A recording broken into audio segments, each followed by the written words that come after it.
Si on imagine un instant une petite start-up rebelle, le genre de boîte née dans un garage crasseux, Ouais, avec 3 personnes et une vision gigantesque. c'est ça. Le but initial, en fait, c'est de détruire complètement le système, de renverser les monopoles, de redonner le pouvoir aux utilisateurs. Le message de départ est radical, super passionné. Et puis, Et puis le succès arrive. voilà, on avance de quelques décennies.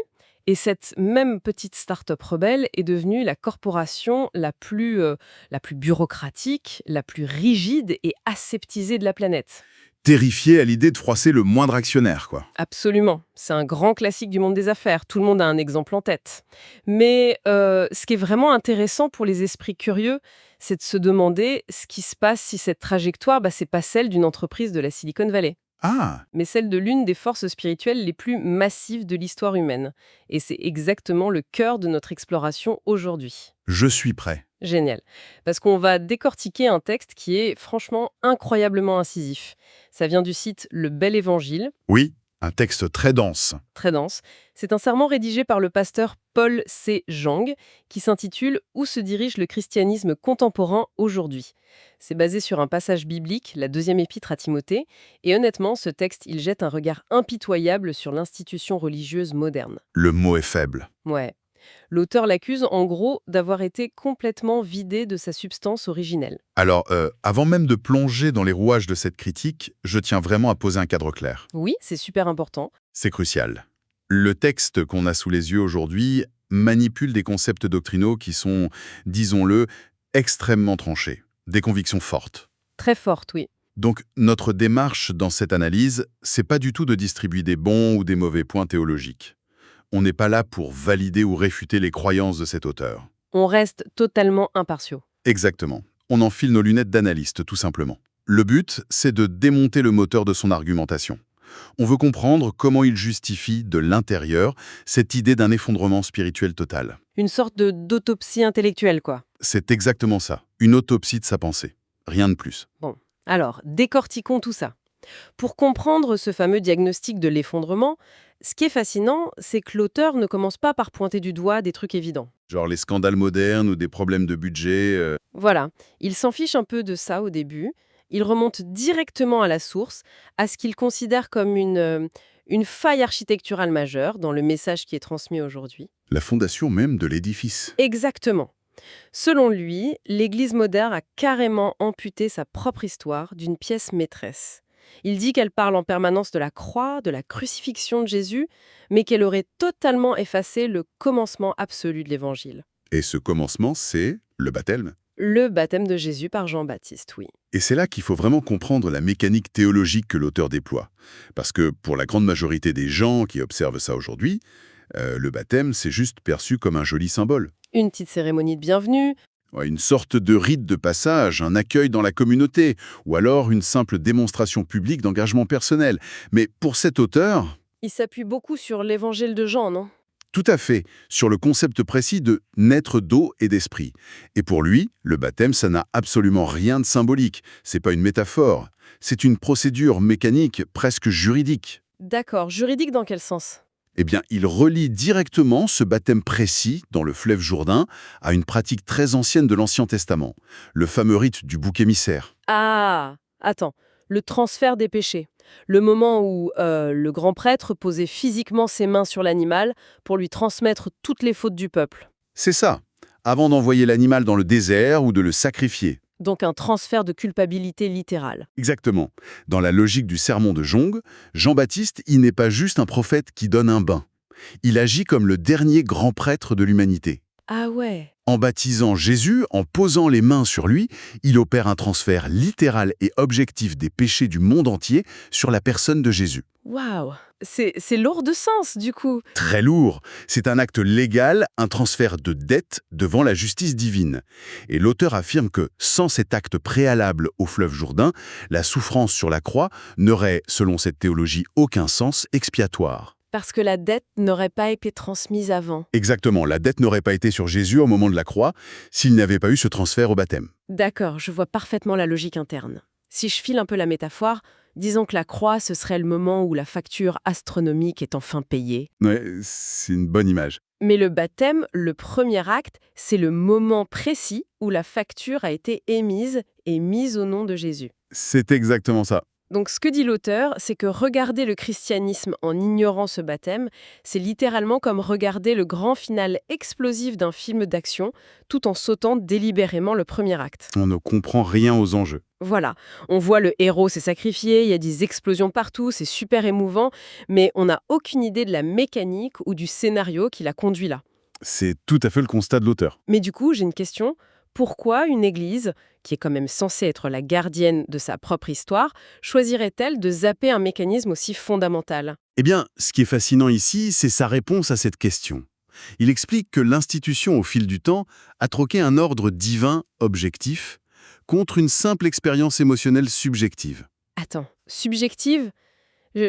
Comment ça? En gros, l'institution a remplacé la mécanique implacable et un peu froide de la justice divine par le confort chaleureux de l'émotion humaine. Ah, je vois le glissement. Au lieu d'enseigner ce transfert objectif des péchés qui demande, il faut le dire, une compréhension doctrinale un peu aride et intellectuelle, les cultes modernes se seraient transformés en usines à émotions. Des usines à émotions. C'est fort comme terme. C'est ce qu'il décrit. Il est très dur envers ces rassemblements modernes. Il parle des cultes très axés sur la musique, les pleurs, la louange intense. Où on cherche à ressentir quelque chose physiquement. Voilà. Pour lui, la preuve du salut dans ces milieux-là n'est plus assise sur un fait historique et légal, mais sur le simple fait d'avoir ressenti un frisson dans le dos ou d'avoir pleuré pendant une chanson. Ce qui transforme totalement la nature même de la chose. Complètement. C'est fou. On passe d'une réalité juridique, mystique, qui existe indépendamment de nous, à un simple groupe de soutien émotionnel. C'est presque de la thérapie de groupe en musique selon lui. C'est là que ça devient vraiment intéressant, parce que cette idée d'une religion devenue purement subjective, ça nous amène à une conséquence logique implacable. Laquelle ? Si la base de l'édifice n'est plus ce mécanisme divin extérieur, mais notre propre ressenti intérieur et notre petit confort personnel, eh bien le personnage principal de toute l'histoire vient carrément changer. Oui. Et si l'on relie cela à la vue d'ensemble du texte, c'est le phénomène massif de la sécularisation que l'auteur attaque frontalement ensuite. On passe de Dieu à l'être humain. Exactement. Dans l'ancien paradigme que ce texte défend avec ardeur, la foi est définie par ce qu'il nomme la justice de Dieu. C'est Dieu le centre. Et l'humain, L'humain est totalement secondaire. Il est là uniquement pour recevoir la grâce et glorifier le divin. Mais, en glissant doucement vers l'émotionnel, le récit s'est inversé. C'est l'humain, son bien-être, sa réussite, qui prennent la place centrale sur la scène. et Dieu devient un outil. Le divin est ravalé au rang de simple outil, oui. Un outil pour améliorer la condition terrestre, matérielle ou psychologique du croyant. Tu sais, il y a un passage du texte qui m'a vraiment fait sourire, enfin, un sourire jaune à ce sujet. L'auteur parle du fait que Jésus est devenu une sorte d'assistant personnel pour le croyant moderne. C'est une critique très acerbe. Oui, et j'ai immédiatement pensé à, tu sais, nos algorithmes, nos smartphones, nos applications de bien-être. Ah oui, l'approche développement personnel. Totalement. Aujourd'hui, on ouvre son téléphone pour avoir sa petite dose de méditation positive, ses conseils en productivité, sa petite technique de manifestation pour attirer la richesse. Le bonheur sur mesure. Et selon l'auteur, les sermons d'aujourd'hui, ils ressemblent exactement à ça. C'est vrai. On ne parle plus du tout de sacrifice. On parle de la manière dont Dieu va bénir ta carrière professionnelle, t'aider à acheter une maison ou guérir tes petites angoisses financières. C'est ce qu'on appelle souvent cet évangile de la prospérité. Tout à fait. Et l'auteur souligne à quel point c'est, de son point de vue, une trahison absolue des textes fondateurs. Il cite par exemple l'évangile de Matthieu, Lequel? le chapitre 16, verset 24. La consigne originelle, c'est de renoncer à soi-même et de se charger de sa croix. Ce qui est quand même l'opposé du confort. Complètement l'opposé. Historiquement, il faut se rappeler que la croix, c'est pas un bijou en or. Non, c'est un instrument de torture. C'est l'instrument de torture ultime de l'Empire romain. C'est le symbole de l'humiliation publique et de la mort à ses propres désirs égoïstes. Et ça devient quoi alors dans ce nouveau modèle? Dans ce nouveau christianisme très sécularisé, l'auteur observe avec un véritable effarement que la croix est devenue un talisman, une sorte d'amulette magique censée garantir la richesse matérielle, la réussite sociale, la santé de fer. L'appel au sacrifice personnel a été gommé. Effacé, au profit de la satisfaction des désirs de consommation. Mais c'est terrifiant pour l'institution quand on y pense 2 secondes. L'auteur est littéralement en train de dire que L'Église pensait convertir le monde moderne, mais qu'en réalité, c'est la culture de la consommation et du narcissisme ambiant qui a avalé et digéré l'Église. C'est le monde qui a converti l'Église, oui. L'institution est juste devenue le miroir parfait de la société qu'elle était pourtant censée remettre en question. Et pour lui, cette digestion consumériste annule tout bonnement la raison d'être de l'institution. C'est logique. Si on prend une autre image, imagine que le but originel d'un hôpital, c'est de soigner des maladies graves. Ok, la mission première. Mais, pour attirer des clients plus fortunés et augmenter ses revenus, cet hôpital se transforme petit à petit en un spa de luxe. Ah, je vois le genre. Il propose uniquement des massages relaxants, des soins du visage, des bains à remous. Alors, oui, ça va devenir très rentable, Très populaire surtout. très populaire. Ok. Mais fondamentalement, ce bâtiment a cessé d'être un hôpital. Il ne sauve plus de vie. Exactement. Et pour l'auteur, une église qui cherche, et je le cite ici, sa propre gloire et le bonheur humain, au lieu de sauver les âmes de leurs conditions tragiques, eh bien, elle a subi la même mutation mortelle que notre hôpital devenu spa. Sauf que si cette institution s'est métamorphosée en un spa de luxe, pour garder ton image géniale, ça veut dire qu'elle obéit désormais aux règles impitoyables du marché. C'est la suite logique. Et la règle numéro 1 absolue d'un produit qui veut plaire au grand public, c'est d'élargir sa base de clients au maximum et surtout de ne froisser personne. Zéro polémique. Surtout ne pas s'exclure. Ce qui nous amène directement à la troisième grande critique de l'auteur. Dans ce sermon, la question du syncrétisme et cette espèce de panique moderne face à la notion même de vérité absolue. Alors, le syncrétisme, juste pour bien définir le terme pour tout le monde, c'est la tendance à fusionner, à mélanger différentes doctrines ou différentes croyances pour créer un espèce de consensus harmonieux. Un mix spirituel. Voilà. Et l'auteur observe une église qu'il décrit comme terrorisée par l'opinion publique. Une église qui, au nom de l'amour et de la tolérance universelle, commence à valider l'idée qu'il y a au fond de la vérité partout. Dans toutes les religions. Oui, des concepts très populaires aujourd'hui du style « tous les chemins mènent à Dieu » ou finalement « Dieu est amour donc il sauvera tout le monde, peu importe ce qu'il croit ». Même si ça contredit le texte de base. Exactement.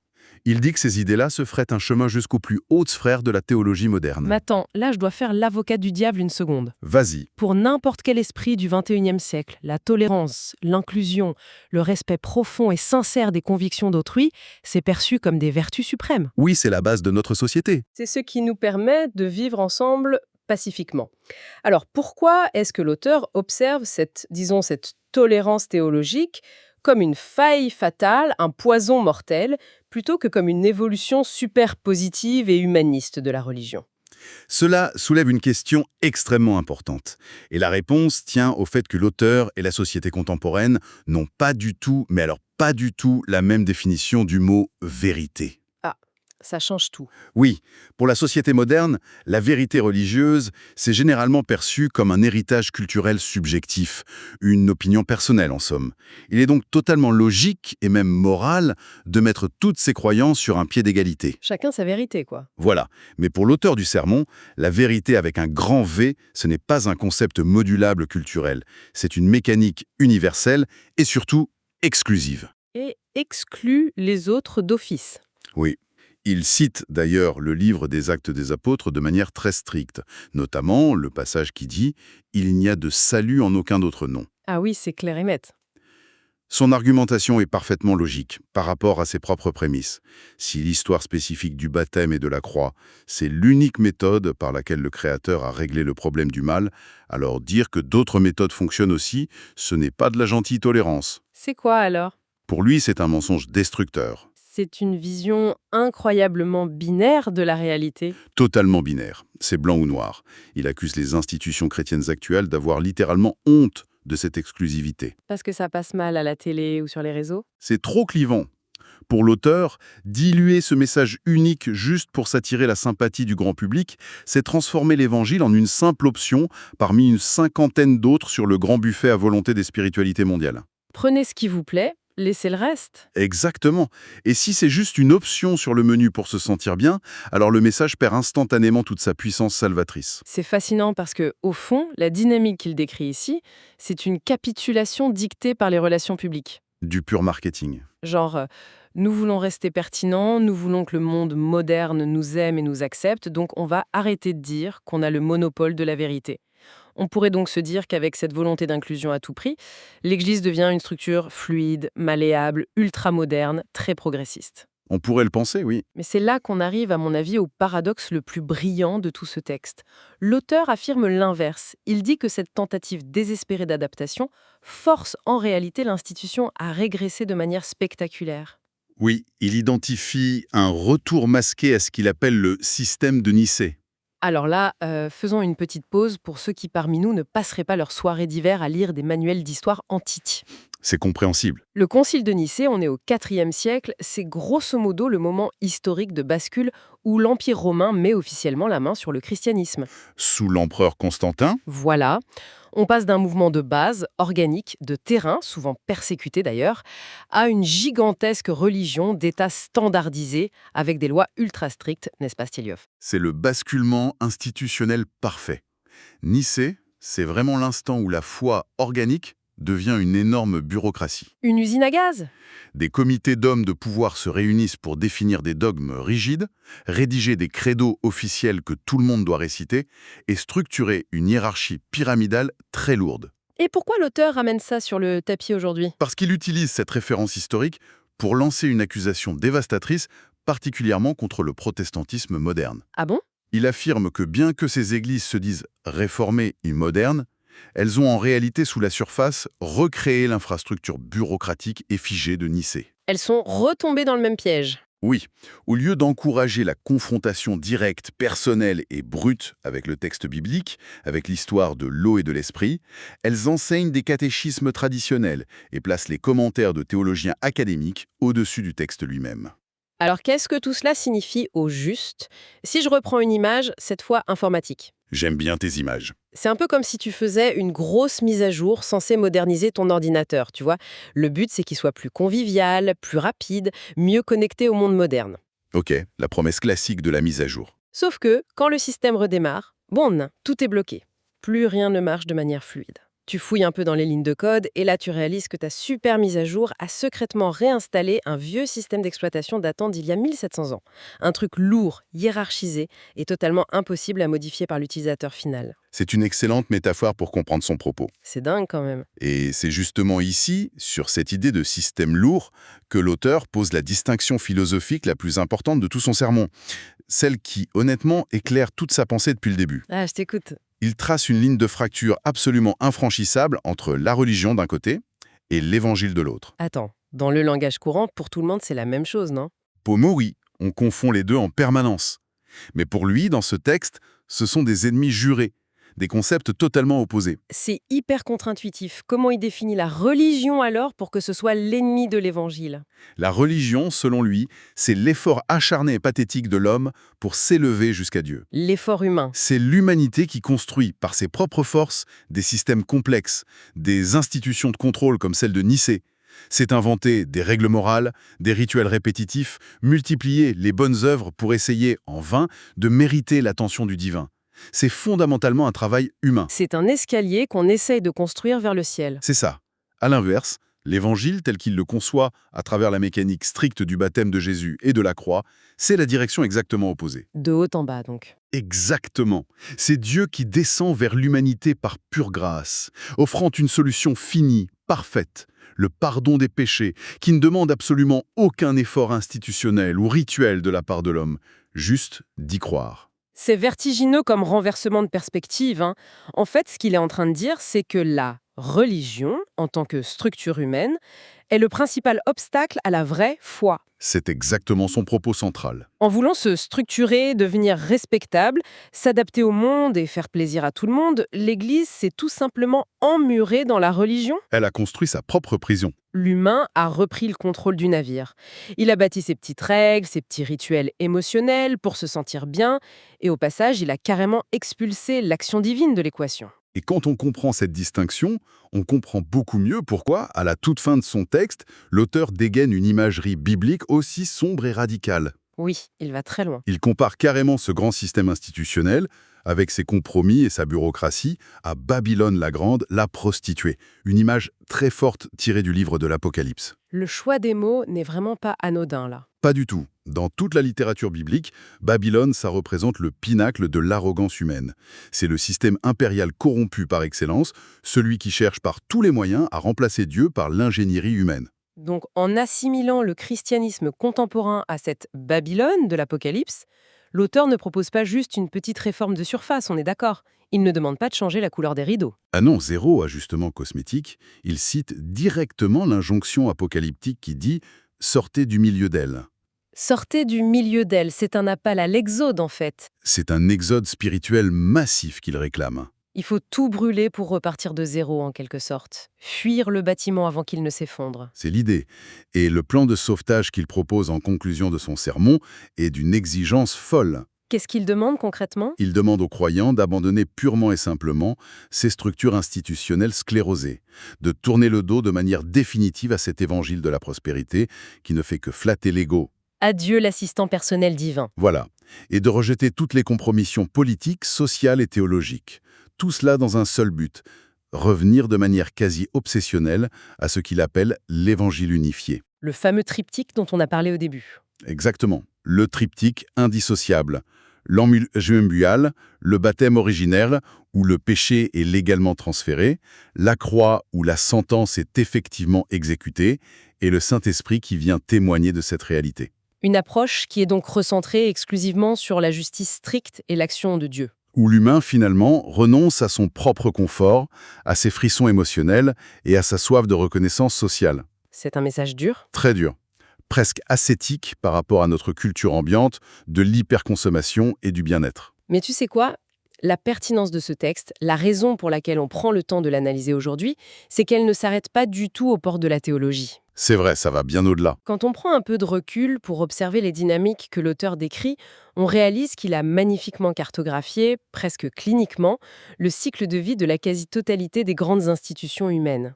C'est ce qui rend la lecture de ce sermon intéressante pour n'importe quel observateur. C'est exactement ça qui rend cette analyse si captivante, même pour des gens qui n'ont aucune attache avec le milieu religieux. On retrouve ces mêmes schémas d'effondrement de l'intérieur absolument partout. T'as des exemples en tête? Bah oui, prends un mouvement politique très révolutionnaire à ses débuts, ou une association caritative portée par des fondateurs hyper idéalistes. Au début, la mission est pure. Elle est pure, elle est radicale, on ne fait aucun compromis. L'énergie est brute et orientée vers un but précis. Et puis, immanquablement, le succès finit par arriver. L'organisation s'agrandit, elle attire l'attention. Et avec cette croissance phénoménale vient inévitablement la bureaucratie. Le fameux système de Nicée qui revient au galop. Voilà. Pour survivre à grande échelle, gérer les flux financiers, l'institution commence à engager des gestionnaires et des comptables plutôt que des visionnaires. Elle veut élargir son audience, donc elle lisse son discours pour ne fâcher personne. Elle cherche des gros financements. Donc elle promet des résultats tangibles, mesurables, et elle tombe dans ce formalisme froid. Au final, l'instinct de survie pur et simple de la structure finit par écraser la mission originelle qui lui a donné naissance. La structure devient sa propre fin. C'est triste en fait. C'est le syndrome classique de l'institutionnalisation. Et le diagnostic que l'auteur de ce sermon pose sur le christianisme moderne, avec son histoire de baptême oublié et d'évangile édulcoré, eh bien c'en est peut-être l'exemple historique le plus spectaculaire qu'on puisse étudier. Ce qui est fascinant, et ça nous laisse, je trouve, sur une réflexion finale qui a de quoi nous hanter un petit peu quand on y réfléchit bien. Laquelle?